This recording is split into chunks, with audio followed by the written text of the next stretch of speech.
Good morning, everybody. I'm Amy Gutmann. I'm president of the University of Pennsylvania, and I have the privilege of serving as chair of the Presidential Commission for the Study of Bioethical Issues, and I welcome you all here this morning. On behalf of myself and our vice chair, Jim Wagner, who will say a few words in a minute, I would like to welcome you. This is our 9th meeting of the Presidential Commission, and we have some important work to do. Before we continue, I want to note the presence of our designated federal official, who is our new executive director of the commission. Not so new, actually. She's been hard at work with the commission on our 2 projects. Lisa M. Lee. Lisa, would you please stand up so we can recognize you?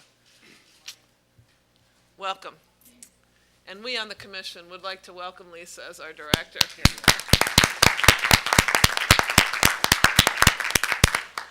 We have a full day ahead of us, and we're going to cover 2 very important and timely issues. This afternoon, the Commission will continue its discussion of the issues related to privacy and access to whole genome sequence data. But first this morning, we're going to begin our work in response to a charge we received from the Secretary of Health and Human Services, Kathleen Sebelius. We received the charge earlier this year. In January, the Commission received a letter from Secretary Sebelius asking for ethical advice on the development of medical countermeasures for children. In her letter, Secretary Sebelius reminded us that HHS is responsible for developing and stockpiling safe and effective medical countermeasures to protect the nation from bioterror attacks.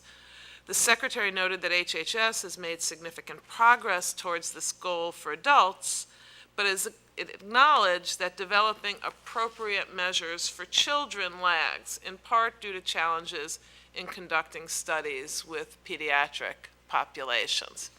Herein lies our task. This issue garnered particular public interest last fall when another federal advisory committee, the National Biodefense Science Board, recommended pediatric testing of an anthrax vaccine that would be used in the case of an attack. The board, whose chair, Dr. John Parker, we will hear from later today, recommended that HHS move forward with such a study before a public health emergency occurs. It also recommended that such testing occur only after the ethical considerations are adequately addressed and reviewed. And that's what we're going to do. Carefully and transparently review the ethical considerations surrounding the development of medical countermeasures for children. In our most recent report, Moral Science, the Commission thoroughly reviewed human subjects protection standards and concluded that the current U.S. system generally serves to protect people from avoidable harm or unethical treatment in research supported by the government. The Commission also found several important areas where improvement of the current system is not only possible, but desirable. As a result of this work, we're very familiar with ethical considerations that arise when conducting human subjects research, and given our limited time today, we're not going to review that. We'll refer anybody to our report, and we're very proud of the report and pleased that it was well received. In preparation for our discussions, though, Commission members reviewed a summary article on key issues in research ethics, and I'd like to put this on the record. It's Chapter 11 of the Oxford Textbook of Clinical Research Ethics. It's entitled An Ethical Framework for Biomedical Research. That article is available on our website, bioethics.gov. We're now focusing in on a specific type of human subjects research, clinical trials of medical countermeasures with children. It is important that we're clear about the scope of our charge up front. We're not reviewing the overall ethics of vaccine research and use. Rather, our charge is to focus on medical countermeasures and the specific considerations that arise in testing them for pediatric use.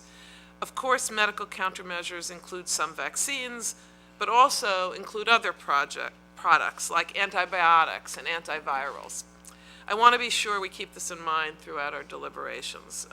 We invite comments from the audience, and we've always had really helpful comments from the audience, and here's how we take public comments.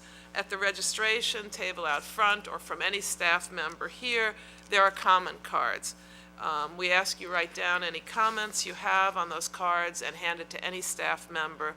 The staff members are wearing badges, so I ask staff members to stand up so people can see who you are. There you go. And the staff members will give me cards throughout the session, and as long as we have time, we always begin with questions from commission members. I'll read them out loud.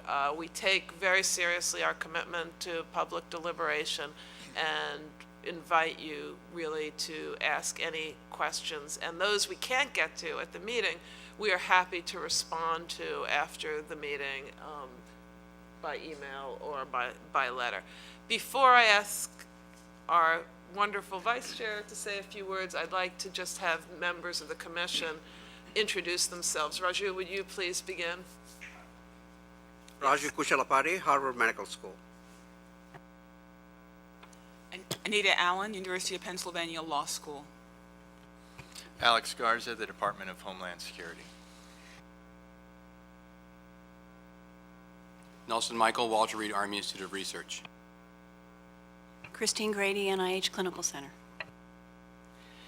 Dan Solmacy, the Medical School and Divinity School at the University of Chicago. John Aris, University of Virginia. Nita Farahani, Vanderbilt Law School and Vanderbilt Philosophy Department. Stephen Hauser, University of California, San Francisco. And I am Jim Wagner with Emory University. And want to welcome our commissioners. It's good to be together again. Welcome the experts that will be addressing us today. Amy and I have had a chance to chatted with several of you as well. The task before us this morning, I think, is especially fascinating, and I hope not confounding. There are issues that involve,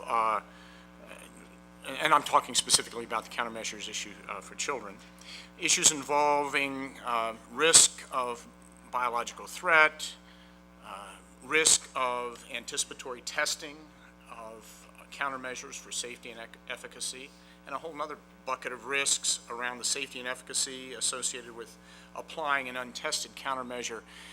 None of us, I believe, will have personal expertise in any of those areas, but the service perhaps that we can provide, we're imagining that would be responsive to the Secretary's challenge to us, would be to imagine how it is we link those things together in an ethical construct, an ethical framework, if you will, into which expert judgment of others could be inserted in order to guide action.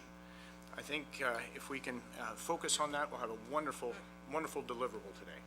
And with that, why don't we get underway?